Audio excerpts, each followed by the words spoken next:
প্রিয় বন্ধুরা, কেমন আছেন? আশা রাখি ভালো। গাছ হচ্ছে আমাদের প্রকৃত বন্ধু, নিঃস্বার্থ বন্ধু, অকৃত্রিম বন্ধু। আসুন আমরা গাছকে ভালোবাসি। গাছ না থাকলে আমরা রাতে খাটে ঘুমাতে পারতাম না। গাছ না থাকলে আমরা সকালবেলা চেয়ারে বসে নাস্তা করতে পারতাম না। গাছ না থাকলে চাউল ডাউল আটা ময়দা সুজি কোনো কিছু সৃষ্টি হতো না, কারণ এগুলো সব গাছ থেকেই পাই। আমাদের নাস্তাও হতো না, আমরা না খেয়ে মারা যেতাম। গাছ না থাকলে আমরা অক্সিজেন পেতাম না, আমরা অক্সিজেন ছাড়া মারা যেতাম। গাছ না থাকলে পৃথিবীর প্রত্যেকটা প্রাণীকুল, প্রত্যেকটা মাছ, প্রত্যেকটা পশু পাখি, প্রত্যেকটা কীটপতঙ্গ, প্রত্যেকটা পোকামাকড় সবগুলো মরে নিশ্চিহ্ন হয়ে যেত। তাই গাছ আছে আমাদের প্রকৃত বন্ধু। আসুন আমরা গাছকে ভালোবাসি।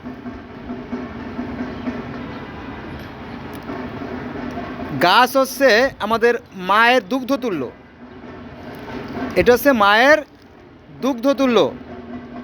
আমরা যখন শিশুকালে মায়ের পেট থেকে বেরিয়ে আসি, তখন মায়ের শরীরের যে নির্যাসটা, মায়ের শরীরের যে সারাংশটা, সেই জিনিসটা আমরা খেয়ে আমরা জীবন ধারণ করি। ঠিক তারপরে যখন মা চলে যান পৃথিবী ছেড়ে, আবার আমরা প্রকৃতি মায়ের প্রতি নির্ভরশীল হয়ে পড়ি, তাই না? প্রকৃতি মা। আমরা কিন্তু মাটি খেতে পারি না। মাটি খেতে পারি? মাটি খাওয়া যায় না। মাটি খাওয়া যায় না। তো এই মাটি কি করে? এই মাটি তার বুক চিরে, মা যেমন তার বুক চিরে সেই সুমিষ্ট দুগ্ধ শিশুর মুখে দেন, ঠিক সেরকমই এই মাটি মা, এই ধরণী মা, এই বসুন্ধরা মা তার বুক চিরে এই দুধগুলো, এটা হচ্ছে দুধ মায়ের দুধ, স্তন, এই নির্যাসগুলো আমাদেরকে দিচ্ছেন। আমি আগেও বলছি, এখনও বলি যে পৃথিবীতে যে পরিমাণ জীবজন্তু আছে তার 6/5 পানিতে। এই গাছ না থাকলেও কিন্তু এই পানির এই প্রাণীগুলো বাঁচত না, জানেন তো? কারণ পানিতে যে সমস্ত গুল্ম শ্যাওলা লতা হয়, সেই শ্যাওলা খেয়েই মাছেরা বেঁচে থাকবে। ইলিশ মাছে মাটি খায়, রুই মাছে শ্যাওলা খায়, কাতল মাছে শ্যাওলা খায়, পুঁটি মাছের শ্যাওলা খায়। শ্যাওলা এক প্রকার ক্ষুদ্র গাছ, বোঝা গেছে? তারপরে প্রকৃতিতে ক্ষুদ্র ক্ষুদ্র যে ঘাস আছে, ঘাস, এগুলো খেয়ে গরু ছাগল ভেড়া এরা বেঁচে থাকে, তাই না? ঘাস। আর যেটা উদ্ভিষ্ট থাকে, যেটা ভালো, যেটা ফসল, সেটা আমরা খাই মানুষেরা, তাই না? যেমন গম, আটা, তারপরে চাল ডাল, তাই না? এগুলো আমরা খাই। এগুলো মূলত গাছ থেকে আসে, তাই না? তাই আসুন আমরা গাছকে ভালোবাসি। আসলে একটার সাথে একটা সম্পর্কযুক্ত। সূর্য কি ডুবে গেল? এই যে সূর্য না উঠলে দিন হতো না, সূর্য না উঠলে রাত হতো না, সূর্য না উঠলে আমরা ঘুমাতে যেতে পারতাম না, আমাদের ছুটি হতো না, ঠিক না? তারপরে সূর্যর তাপ না পেলে গাছ খাদ্য উৎপাদন করতে পারতো না। সূর্যের তাপ না থাকলে শ্যাওলা হতো না, মাছ ও খাদ্য উৎপাদন করতে পারতো না। এবং সূর্যের তাপের কারণে গাছ যখন অক্সিজেন ছাড়ে, এই অক্সিজেনগুলো মাছে খেয়ে বেঁচে থাকে। প্রাণীরা মানে পশু পাখিরা এই গাছের যে অক্সিজেন সেটা নিয়ে বেঁচে থাকে। আমরা মানুষেরা এই অক্সিজেনে বেঁচে থাকি, তাই না? এজন্য যেদিন সূর্য থাকবে না সেদিন আমরা থাকবো না, যেদিন বাতাস থাকবে না সেদিন আমরা থাকবো না, যেদিন গাছ থাকবে না সেদিন আমরা থাকবো না, তাই না? যেদিন গাছ থাকবে না সেদিন অক্সিজেন থাকবে না, যেদিন অক্সিজেন থাকবে না আমরা নিশ্চিহ্ন হয়ে যাব। সূর্য যখন তাপ দেয় বাতাসের প্রভাব সৃষ্টি হয়, বাতাসের প্রভাব সৃষ্টি হলে আমাদের কথা বলতে পারতাম না। দেখছেন না, ওই যে ব্যাংকের ভিতরে গ্লাস দিয়ে আটকানো থাকে, তো গ্লাসের ওই পাশে যারা কথা বলে এই পাশে শোনা যায় না, দেখা যায় কিন্তু শোনা যায় না, তাই না? এই বাতাস প্রবাহের কারণে এগুলো দেখা যায়। মোটামুটি সব কিছু প্রকৃতিতে যা দেখা যায় সব কিছু একটার সাথে একটা সম্পর্ক জড়িত আছে, যেটা আমরা সাধারণ জ্ঞানে হয়তো বুঝতে পারি না, ঠিক আছে? আসুন আমরা পৃথিবীতে যে 800 কোটি বা 900 কোটি মানুষ আছি, যারা আছি, আমরা সবাই ভাই, আমরা সবাই একই আদমের সন্তান, একই স্রষ্টার সৃষ্টি, ঠিক আছে? আর সৃষ্টিকর্তার বিধানে কোনো পরিবর্তন নাই। সৃষ্টিকর্তা তিনি এই পৃথিবীর 900 কোটি মানুষের জন্য সমানভাবে আলো, আধার, অক্সিজেন, খাদ্য সব সম্ভব করে। কিন্তু এই ধর্মগুরুরা এই ধর্মের বেলা বিভেদ সৃষ্টি করে, মানুষের মধ্যে হানাহানি, কাটাকাটি, খুনোখুনি সৃষ্টি করে, যে আমার ধর্ম বড়, আমার ধর্ম বড়, আমার ধর্ম বড়। কিন্তু আসলে তা না, সব ধর্মই সমান এবং সুন্দর। যেমন পৃথিবীর সর্বপ্রাচীনতম গিলগামেশের মহাকাব্যে বলা হয়েছে যে ঈশ্বর দেবী আরুরুকে বলিল, তুমি মাটি দিয়ে মানুষ তৈরি করো। তো সেই মাটি দিয়ে মানুষ তৈরির কথা সেই গিলগামেশের মহাকাব্য আছে। তারপরে সুমেরীয় ধর্ম, মিশরীয় ধর্ম, ব্যাবিলনীয় ধর্ম, সেখানেও মাটি দিয়ে মানুষ তৈরির কথা বলা আছে। মিশরীয় ধর্মে সৃষ্টিকর্তা রা তিনি দেবী শেপশুটকে বলিলেন, হে দেবী শেপশুট, তুমি কাদা দিয়ে মানুষ তৈরি করো। তখন তিনি প্রথম মানুষ এবং প্রথম মানব প্রত্যেক সৃষ্টি করলেন। এবং বয়সের দিক থেকে সনাতন ধর্মের কথা বলতে হয়, সেখানেও সেই মাটি দিয়ে মানুষ তৈরির কথা বলা আছে। বিষ্ণু কদ্দম দিয়ে মিলেশ্বর জাত প্রবর্তনকে জাত সৃষ্টি করলেন, কদ্দম দিয়ে। কর্দম শব্দটা তো মাটি। এবং তারা সেই ঈশ্বরের কথা অমান্য করে রম্যফল ভক্ষণ করলো, রম্যফল ভক্ষণ করলো, ফলে তারা মিলেশ্বর হয়ে গেল। মিলেশ্বর শব্দটা তো অপবিত্র। যেমন আদম হাওয়া নিষিদ্ধ গন্ধফল খাওয়ার পরে তারা অপবিত্র হয়ে গেল এবং তাদের জান্নাতের পোশাক খুলে গেল। ঠিক সেই একই কাহিনী ওই বেদেও আছে, মিশরীয় ধর্মে আছে, গিলগামেশের মহাকাব্য আছে, হ্যাঁ, গ্রিক ধর্মে আছে, রোমান ধর্মে আছে, এবং পৃথিবীর আরও শত শত হাজার হাজার ধর্মে আছে। কিন্তু আমাদের ধার্মিকতার হিংসা, বিদ্বেষ, ঘৃণার কারণে হয়তো জেনে হয়ে ওঠে না।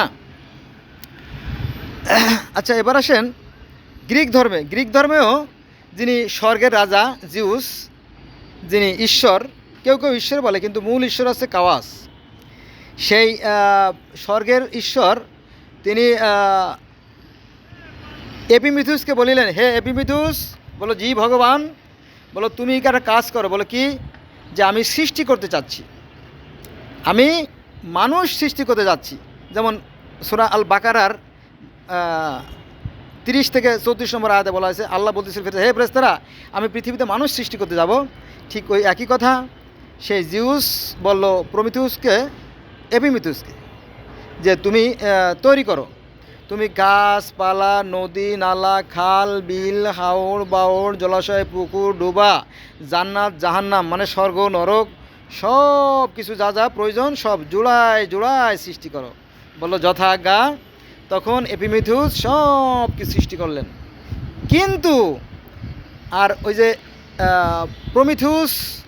প্রমিথিউসকে সৃষ্টিকর্তা একটা স্পেশাল দায়িত্ব দিলেন। বলো প্রমিথিউস, বলো জি ঈশ্বর, বলো তোমার একটা স্পেশাল দায়িত্ব আছে। বলো কি?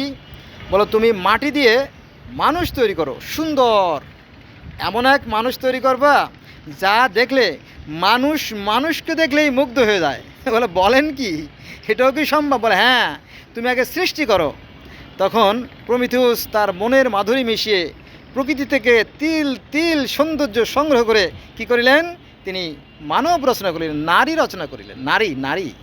নারী।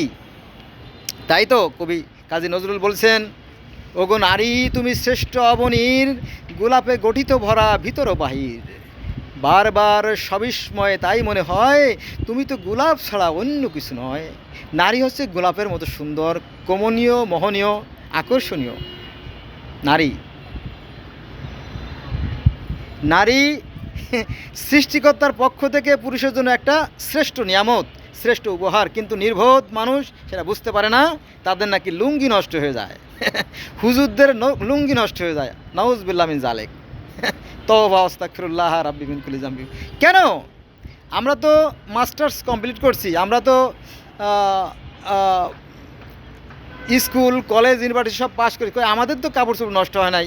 আমরা তো তাদেরকে নিয়ামত মনে করছি যে আমরা যখন বড় হব, আমরা যখন প্রতিষ্ঠিত হব, তখন আমার ঘরে একটা বউ আসবে, সে থাকবে পরীর মতো সুন্দর।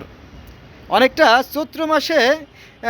চৈত্র মাসে আপনার যে যখন কৃষকরা কৃষিকাজ করে ফিরে আসে ঘরে, বউকে বলে তাড়াতাড়ি এক গ্লাস লেবুর শরবত দাও, আর ফ্রিজে ঠান্ডা পানি থেকে দাও, তাই না? অথবা রমজান মাসে যেমন আমার ইফতারের সময় যেমন ঠান্ডা শরবত হলে খুশি হই, অনেকটা নারী তেমন সুন্দর একটা উপহার সৃষ্টিকর্তার পক্ষ থেকে। তাই তো আমাদের একজন শ্রেষ্ঠ বিজ্ঞানী আছে, উনি হলো স্টিফেন হকিং।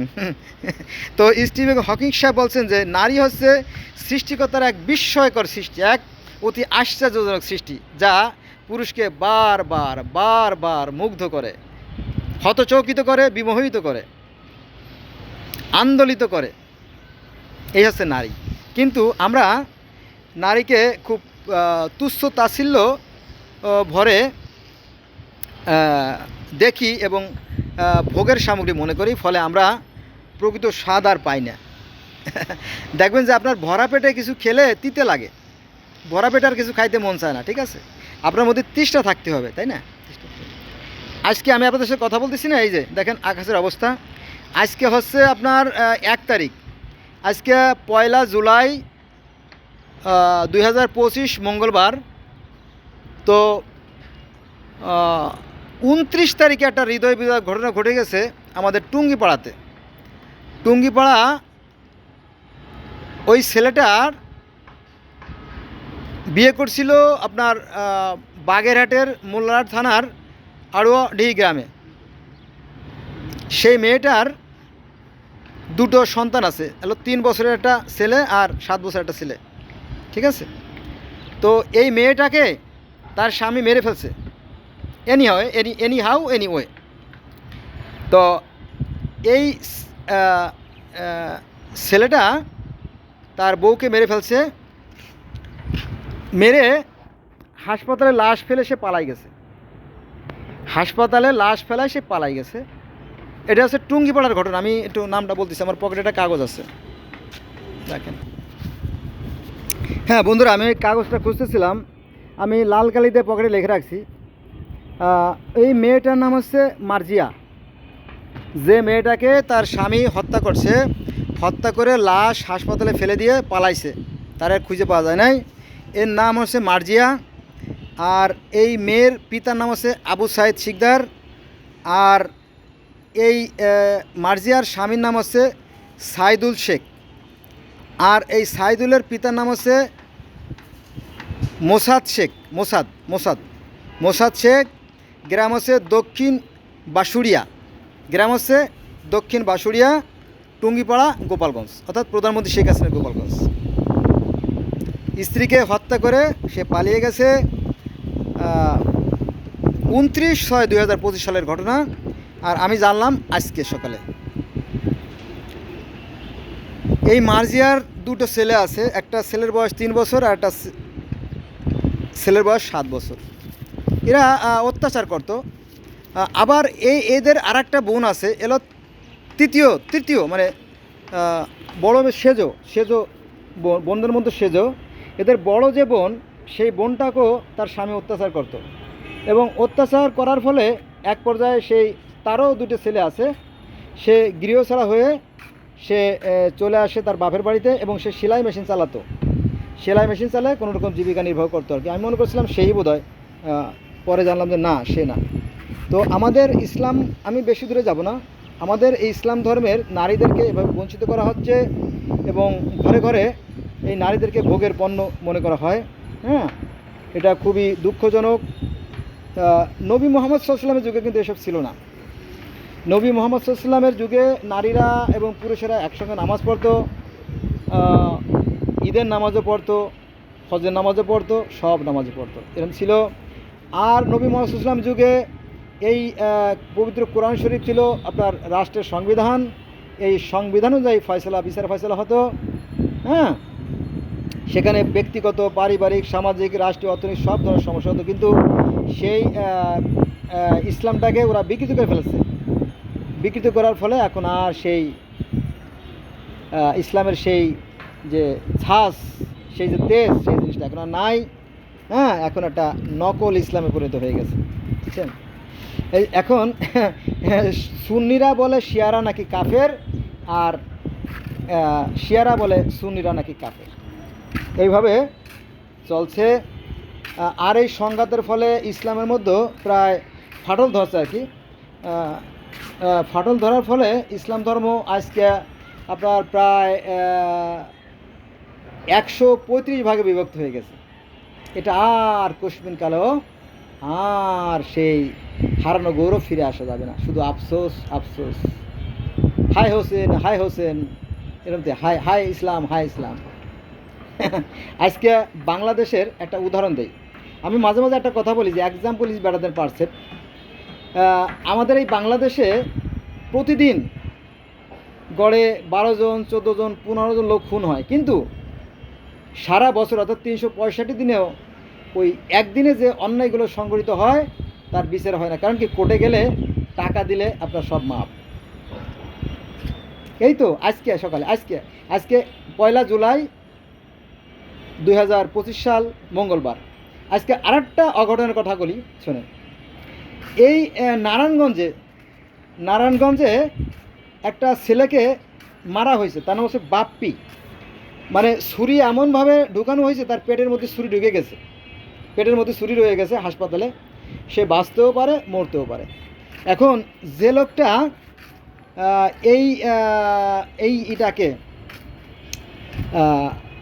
যে লোকটা এই ছেলেটাকে, বাপ্পিকে যে ছুরি মারছে, সেই অপরাধীকে রক্ষা করার জন্য কয়েকজন আলেম ওলামা লেগে গেছে।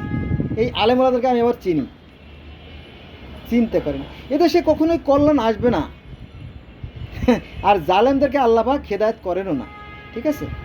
আবার যে সমস্ত আলেম এদের পিছে আছে, তার সাথে একজন সাংবাদিকও আছে।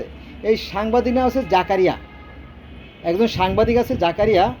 সেও একটা লম্পট আমার জানা মতে, কারণ সে বিভিন্ন বলাৎকারের ঘটনা, তারপরে ধর্ষণের ঘটনায় সে জড়িত ছিল।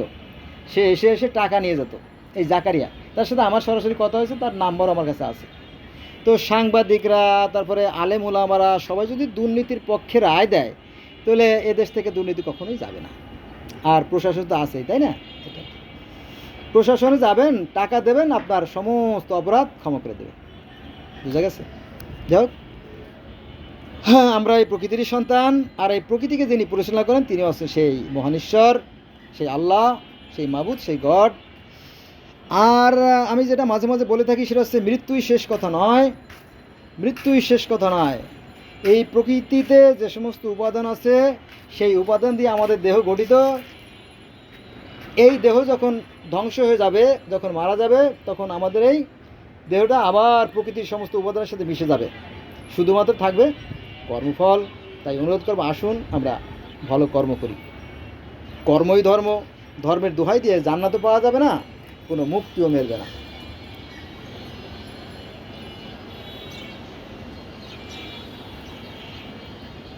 তো বন্ধুরা, আজকে এই পর্যন্ত রইল।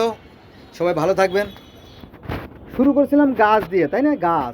গাছ আমাদের অকৃত্রিম বন্ধু। হ্যাঁ, গাছ না থাকলে পৃথিবীর কোনো সৃষ্টিকুলই আর টিকে থাকবে না, সব ধ্বংস হয়ে যাবে। সূর্য না থাকলে পৃথিবী ধ্বংস হয়ে যাবে, বাতাস না থাকলে আমরা মারা যাব, তাই না? সব কিছুর প্রয়োজন। এই শূন্য ফাঁকা জায়গা না থাকলে পারে সেই সূর্যের তাপ আমাদের পৃথিবীতে পৌঁছাবে না, তাই না? সৃষ্টিকর্তা বড় সূক্ষ্ম কারুকার্য নকশা কর, তাই না? এটা আর কি।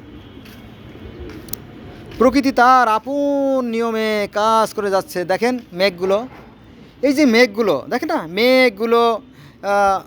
দেখেন মেঘগুলো কিন্তু ধেয়ে ধেয়ে যাচ্ছে, তাই না? একদিক থেকে একদিকে যাচ্ছে, মেঘ যাচ্ছে তো যাচ্ছে, আপনার কি মনে হয় না যে এই মেঘগুলো কে জানি ঠেলে হ্যাঁ, যেখানে বৃষ্টির প্রয়োজন সেখানে নিয়ে যাচ্ছে? আপনার বিবেকে কি তাড়া দেয় না? এই দেখেন, এই যে গাছগুলো দেখেন, এই যে গাছ দুলছে, তাই না? এই গাছের দোলন কি আপনার মনে দোলন দেয় না? এই গাছের যে দোলা, এইগুলোকে আপনার বিবেকে দোলা দেয় না? না দিলে তো আপনি কি চক্ষু থাকতেও অন্ধ।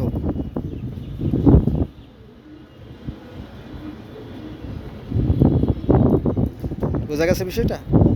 আসুন আমরা সৃষ্টি সম্পর্কে গভীরভাবে চিন্তা করি, কারণ কোরআনে ওই কথা বলা হয়েছে যে তোমরা সৃষ্টি সম্পর্কে গভীরভাবে চিন্তা করো। কোরআনে আছে কিন্তু।